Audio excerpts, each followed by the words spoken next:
তো এই আর কি, লাইফটা তো এরকম এনজয় করছি, খুব মজা ছিল। আমার সঙ্গে যিনি আছেন তিনি আইসিসি চ্যাম্পিয়ন্স ট্রফি জয়ের অন্যতম নায়ক, সাবেক অধিনায়ক, একজন ক্রীড়া সংগঠক এবং সাথে নাট্য অভিনেতাও। দর্শক সবাইকে আমন্ত্রণ জানাচ্ছি খেলার তালায়। আমার সঙ্গে এই বিশেষ দিনে যে বিশেষ মানুষটি আছেন তিনি খালেদ মাসুদ পাইলট। পাইলট ভাই, আপনাকে ঈদের শুভেচ্ছা। ঈদ মোবারক। একজন তারকার ঈদটা কেমন যায় আসলে? আপনার ছোটবেলার ঈদের সাথে এখন বড়বেলার ঈদ পার্থক্য খুব একটা দেখেন? পার্থক্য তো অবশ্যই আছে, বয়সের পার্থক্য। যেমন ছোটোবেলার ঈদ এক ধরনের ছিল, বাট আমি মনে করি প্রত্যেকটা মুহূর্তে আপনার আনন্দের। ছোটোবেলায় যেমন আপনি নিজে আনন্দ করেছেন, আর এখন হচ্ছে ছোটদের আনন্দ দেখে আপনি খুব আনন্দিত হন। আপনি রাজশাহীর বাইরে ঈদ করতে পারেন না, এই গল্পটা যদি একটু বলেন। দেশের বাইরে খেলা না হলে সবসময় আমি ঈদ রাজশাহীতেই করেছি, বিকজ ফ্যামিলি বন্ডিংয়ের একটা জায়গা, সামাজিক ধার্মিক সব কিছু মিলে। রাজশাহীতে গিয়ে একদম সেই রুট লেভেল থেকে নেট বানিয়ে দেয়া, ক্রিকেটের অবকাঠামোগত উন্নয়ন, এই এত টান নারীর সাথে বা নিজের ওই জন্মস্থানের সাথে একটা ক্রিকেটের কিছু একটা করবেন, এই টানটা আসলে কিভাবে? খেলা ছাড়ার পরে আপনার অনেক দায়িত্ব আছে। তো আপনি যদি দায়িত্বটা ধরেন সাপোজ ন্যাশনাল টিমে পেয়ে যান ক্রিকেট বোর্ডে, তখন পুরো দেশকে নিয়ে আপনি ভাববেন।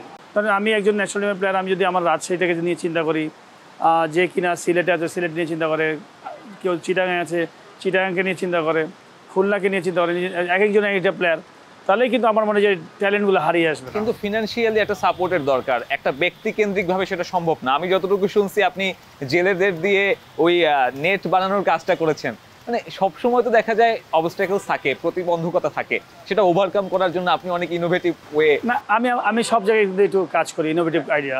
বিকজ আমরা অস্ট্রেলিয়া না, আমরা নিউজিল্যান্ড না, আমরা কিন্তু ইন্ডিয়া না, যে আমার কাছে এই ডিপার্টমেন্টে হিউজ টাকা আছে। কিন্তু মফস্বল লাইক রাজশাহীতে আপনি কিন্তু স্পন্সর পাবেন না। যারা ওখানে ক্রিকেটকে প্রচলন করছে, আমি বলবো যে যারা ক্রিকেট কাজ করছে, বিশেষ করে কোচরা, আমি বলবো তারা ক্রিকেট পাগল, একদম 100% পাগল। তারা দিন রাত সারাদিন মাঠের মধ্যে পড়ে থাকেন। তারা শুধুমাত্র কী করে ভালো একটা প্লেয়ার বাই করবে এই চিন্তায়। তারা কিন্তু বিজনেস প্ল্যান না, হয়তো অল্প টাকা আসে, বাট সেটাতে সংসার চালার মতো না। বাট আমি মনে করি ওই সব জায়গাগুলো আমাদের খুব ইম্পর্টেন্ট। আপনি ইউ নেভার নো যে কোথায় মোস্তাফিজের মতো একটা প্লেয়ার পড়ে আছে, কোথায় মাশরাফির মতো একটা প্লেয়ার আছে, কোথায় সাকিব আছে। আপনি এমন না যে ঢাকাতে প্র্যাকটিস করলে যে ঢাকা থেকে প্লেয়ার বাড়াবে। এই গোটা বাংলাদেশের মধ্যে আপনাকে বিভিন্ন জায়গায় খেলাটাকে মানে ছড়াতে হবে, যেন ট্যালেন্ট যেন না হারিয়ে যায়। প্রচুর ট্যালেন্ট আমাদের হারিয়ে যায়। সেটা তো আপনি সফলভাবে পারছেনও। অনেক ক্রিকেটার রাজশাহী থেকে উঠে আসছে, মানে অ্যাজ আ পাইলট, ক্রীড়া সংগঠক হিসেবে সেটা একটা স্যাটিসফ্যাকশন দেয় কিনা? চেয়ার আসলে পছন্দ করি না, আমার নিজের কাজ করাটা পছন্দ। আমি কোন জায়গাটা পারি সেই কাজটা আমি করে যেতে চাই। আমি মাঠ বুঝি, কী করে খেলা চালানো যায়, সেই জায়গাগুলোতে আমি কাজ করতে পছন্দ করি। 6 মাস মধ্যে আমি পুরো স্ট্রাকচার চেঞ্জ করে দিতাম। যদি আমাকে সেই ধরনের স্বাধীনতা দেওয়া হতো, আমি পুরো ডিজাইন বানিয়ে দিতে পারতাম যে বাংলাদেশ ক্রিকেট এবং সবার হ্যাপিনেস দিয়ে সবাইকে খুশি করে। কেন হবে না? এটা দরকার হলে ওপেন প্রেজেন্টেশন হবে, ক্যামেরার মাধ্যমে আপনি যদি ক্লিয়ার ভিউ দেন, যে সমস্ত মানুষ দেখছে আপনার আইডিয়া কী, কীভাবে ইমপ্লিমেন্ট করবেন, বাস্তববাদী কিনা, মানে ওয়েদার ফোরকাস্ট কী বলে, কেন হবে না? কিছুদিন পরেই বোর্ড ইলেকশন, বর্তমান বাস্তবতার প্রেক্ষাপটে খালেদ মাসুদ পাইলটকে আমরা আবারও দেখতে পারবো কিনা? আগে খুব ইচ্ছা ছিল, এখনও আছে, কিন্তু ইচ্ছাটা খুব কমে গেছে। যারা টপ ম্যানেজমেন্টে আছেন, প্রশাসনে যারা আছেন, রাজনীতির সাথে যারা জড়িত আছেন, তারা যদি ভালো না হতে পারেন বা ভালো কিছু না করতে পারেন, 3-4 বছরের মধ্যে আরও কলাপস হবে। এইগুলো কি হতাশা বাড়িয়ে দেয়? হতাশা খারাপ লাগে, বিকজ হচ্ছে দেখেন একটা জায়গায় তো আমরা আসছিলাম।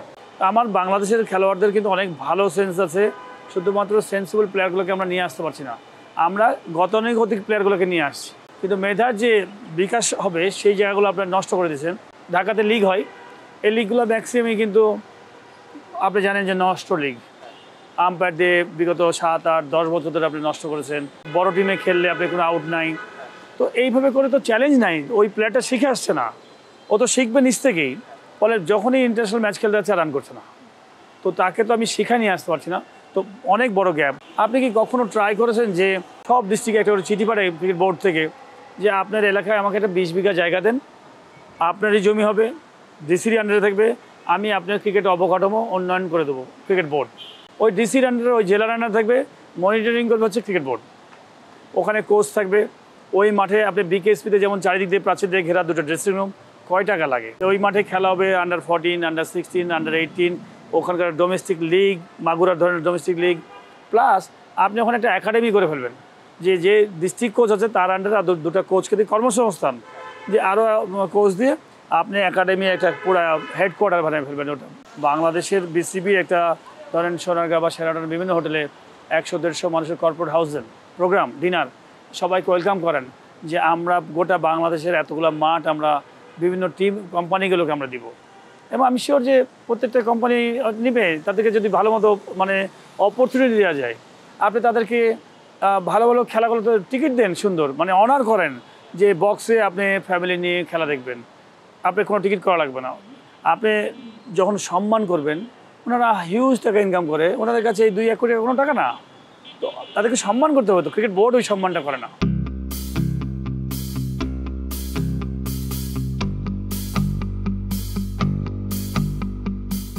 দর্শক, আবারও আমন্ত্রণ জানাচ্ছি খেলার তারায়। পাইলট ভাই, খেলা নিয়ে ক্রিকেট নিয়ে সিরিয়াস আলাপ অনেক হয়েছে, এবার একটু ব্যক্তিগত পারিবারিক জীবন নিয়ে কথা বলতে চাই। আপনার বাবা বেশ তারকা ফুটবলার ছিলেন, তার পপুলারিটি আকাশ ছোঁয়া বলা যায় সেই সময় 60-এর দশকে 70-এর দশকে। তার সন্তান হিসেবে ক্রিকেটে আসাটা আপনার জন্য কেমন ছিল? ওই সময়ে যখন 60-এর দশকের কথা বলছেন, তখন কিন্তু অল স্পোর্টস ম্যাক্সিমাম প্লেয়াররা কিন্তু বিভিন্ন ইভেন্টের সাথে ভালোভাবে খেলতেন, মাঠের অ্যাভেলেবিলিটি ছিল।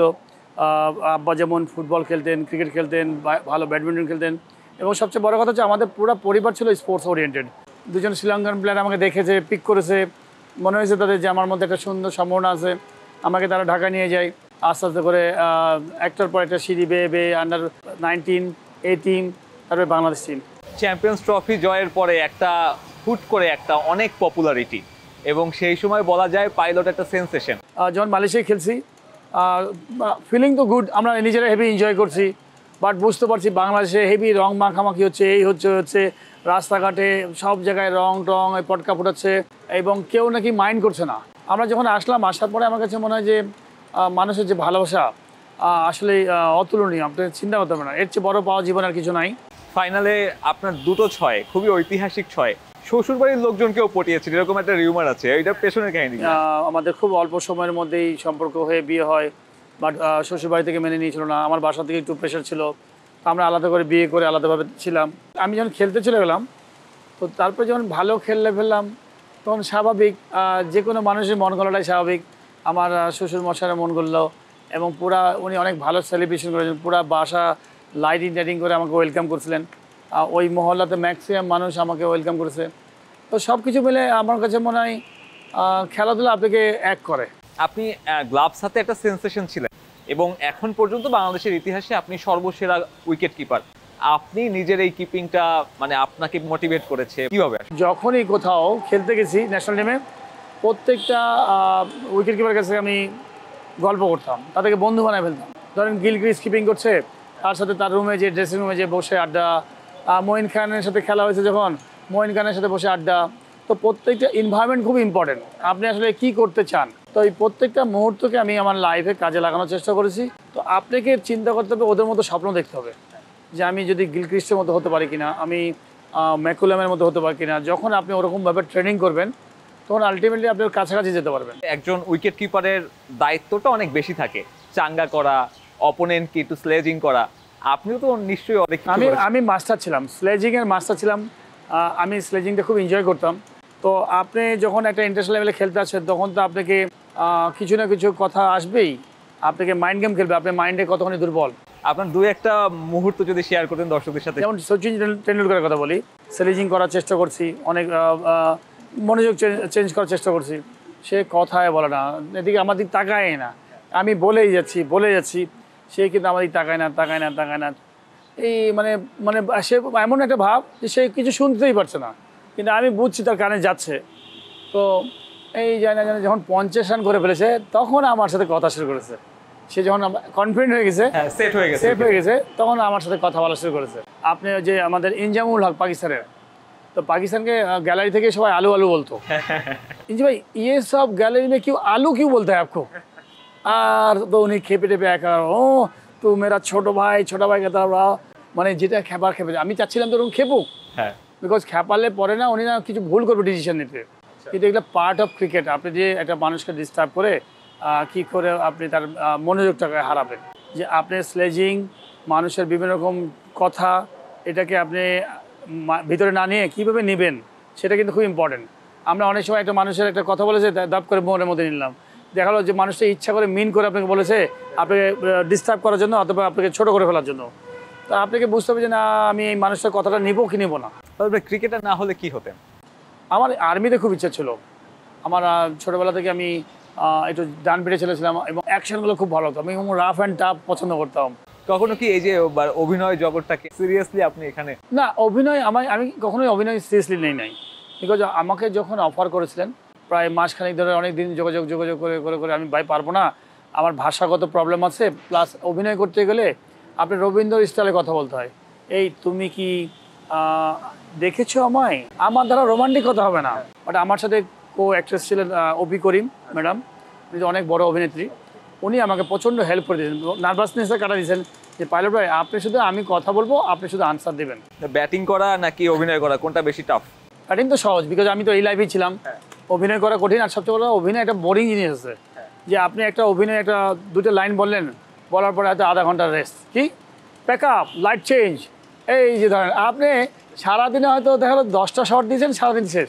ছোটবেলা থেকে আমার একটাই প্রশ্ন, আপনার নাম পাইলট কিভাবে? বাসার অপোজিটে একজন ভদ্রলোক ছিলেন, উনি খুব কোয়ালিফাইড। তো আমি ছোটোবেলা থেকে খুব ট্যালেন্ট ছিলাম।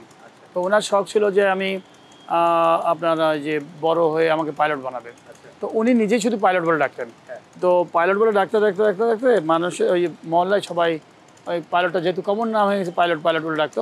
তো 2-3 বছর এইভাবে পাইলট পাইলট পাইলট পাইলট এত রান করছে, পাইলট এই কাজ ধরেছে ওই ধরেছে। তো পাইলটটা এস্টাবলিশ হয়ে গেছে মার্কেটে। তো আমি যেটা পাইলটটাকে তাহলে এস্টাবলিশই করে দিই।